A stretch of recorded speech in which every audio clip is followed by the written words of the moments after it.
নমস্কার বন্ধুরা, তোমরা কেমন আছো? আশা করছি সবাই ভালো আছো।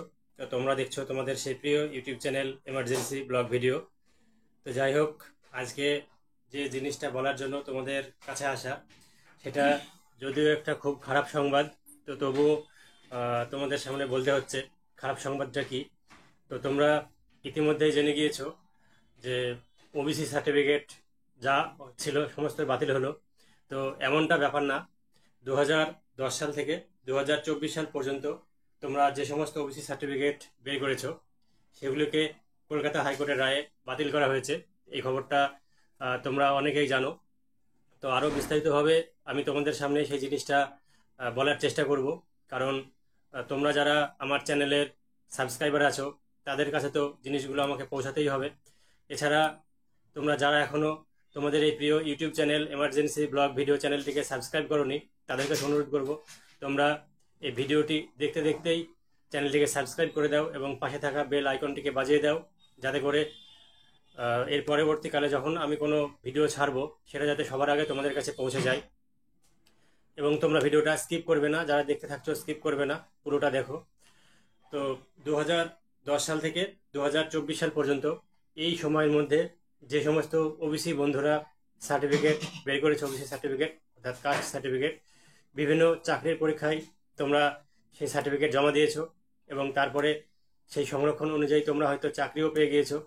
এবার কলকাতা হাইকোর্ট যেটা বলছে যে 2010 সাল থেকে 2024 সালের মধ্যে যারা ওবিসি সার্টিফিকেট পেয়েছিল, সেগুলো নাকি পুরোটাই বাতিল। তবে এখানে আর একটা জিনিসও শোনা যাচ্ছে যে আর একটা জিনিস যেটা শোনা যাচ্ছে যে যারা চাকরি পেয়ে গিয়েছে তাদের নাকি কোনো সমস্যা হবে না, এবং যারা ইন্টারভিউ দিয়েছো কিন্তু রেজাল্ট বেরোয়নি, তাদেরও নাকি কোনো সমস্যা হবে না। তবে এখানে একটা জানার বিষয় যে তাহলে ওবিসি কাদের, মানে কোন ওবিসিদের সার্টিফিকেটগুলো বাতিল হলো। তো যেটা জানা যাচ্ছে অর্থাৎ শোনা যাচ্ছে বিভিন্ন চ্যানেলের মাধ্যমে যে যারা 2010 সালের আগে ওবিসি ছিলেন, তাদের সার্টিফিকেট নাকি বাতিল হবে না। অর্থাৎ 2011 সালে আমাদের মাননীয় মুখ্যমন্ত্রী মমতা বন্দ্যোপাধ্যায় মুখ্যমন্ত্রীর চেয়ারে বসার পর যাদেরকে ওবিসি সার্টিফিকেট দিয়েছেন, তাদের সার্টিফিকেটগুলোই নাকি বাতিল হবে, এমনটাই শোনা যাচ্ছে। তবে এই ঘোষণার সঙ্গে আপনাদের প্রিয় YouTube channel emergency blog video channel কোনোভাবেই জড়িত নয়, এবং কোট আনকোট যেটা পাওয়া গিয়েছে সেটাই এখানে বলা হচ্ছে।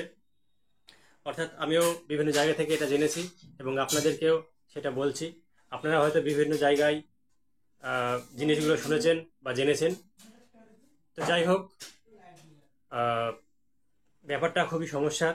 অর্থাৎ একটা সার্টিফিকেট বের করতে গেলে প্রচুর কষ্ট করতে হয়, অনেক দিন সময় লাগে, বিভিন্ন কাগজ জেরক্স করা, এক অফিস থেকে আরেক অফিসে যাওয়া, তারপরে নির্দিষ্ট সময়ের পর সেই সার্টিফিকেটটা পাওয়া, তো একটা সমস্যা তো হয়ই।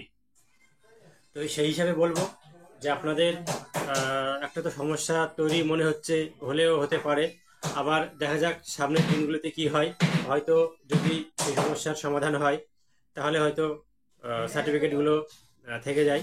তো এটা 2010-11 সালের দিকেই একটা মামলা হয়েছিল, 2010-11 সালের দিকে একটা মামলা হয়েছিল।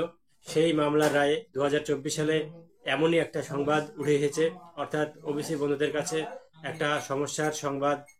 তো এটা অবশ্যই, তো আশা করা যাচ্ছে যে সমস্যার হয়তো সমাধান হতে পারে আগামী দিনগুলোতে। দেখা যাক কি অবস্থায় থাকে। এবং অনেকেই সংরক্ষণ তালিকায় আছেন, অর্থাৎ অনেকে বিভিন্নভাবে চাকরি পরীক্ষা দিচ্ছেন।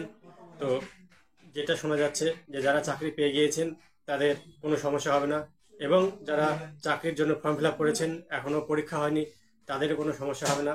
এবং যাদের চাকরির পরীক্ষার জন্য রিটিন পরীক্ষায় পাশ করেছেন, ইন্টারভিউ দিয়েছেন কিন্তু এখনো রেজাল্ট বেরোয়নি, তাদের কোনো সমস্যা হবে না।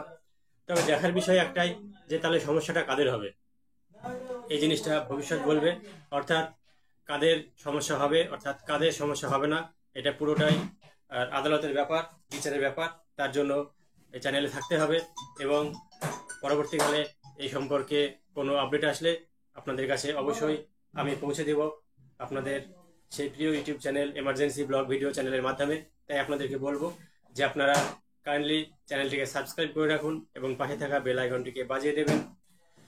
তো আরেকটি জিনিস আপনাদেরকে সতর্ক করে রাখি যে সামনেই একটি ঝড় আসার কথা আসছে, অর্থাৎ শোনা যাচ্ছে যে একটা বিশাল বড় ঝড় আসবে। তো সেই ঝড়ে সাবধান থাকবেন। বাড়িঘর যাদের কাঁচা বাড়ি আছে তাদের কাছে অনুরোধ যে আপনারা যতটা পারবেন আপনাদের বাড়িঘর ঠিকঠাক করে রাখুন, অর্থাৎ মজবুত করে রাখুন, যাতে হাওয়া বা ঝড়ের দমকায় সেগুলো ভেঙে না যায়। এবং নিজেদেরকে বাঁচিয়ে রাখবেন, নিজেদেরকে সুস্থ রাখবেন এবং গরমে প্রচুর পরিমাণে জল খাবেন। তো ভালো থাকবেন বন্ধুরা। পরবর্তী ভিডিওতে আপনাদের সঙ্গে আবার দেখা হচ্ছে। জয় হিন্দ।